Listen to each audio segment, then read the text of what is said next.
Biyahe si Pangulong Rodrigo Duterte sa Vietnam para sa isang working visit sa susunod na linggo.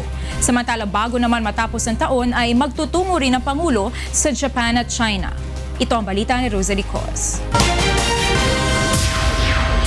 Mula September 28 hanggang 29, bibisita si Pangulong Rodrigo Duterte sa Hanoi, Vietnam.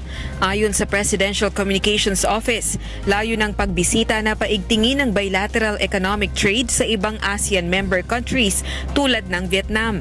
Malaking objective po sa ating biyahe o sa working visit ng ating Pangulo sa ASEAN, sa Vietnam at sa iba pang bansa ay ang ating bilateral economic trade.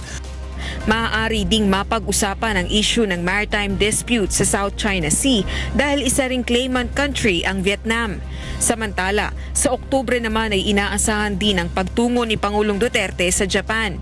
Posibleng makasama ng Pangulo sa kanyang pagbisita roon ang isang grupo ng business delegation.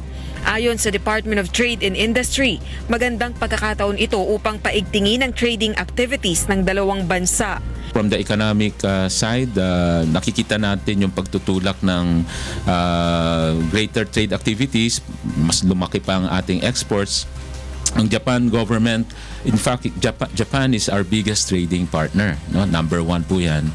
At the Japanese people in general, they've been very supportive of the Philippines. Una nang inimbitahan ni Japan Prime Minister Shinzo Abe si Pangulong Duterte nang magkita ang mga ito sa ASEAN Summit sa Laos kamakailan. Bago naman matapos ang taon, ay posible ring magtungo sa China si Pangulong Duterte.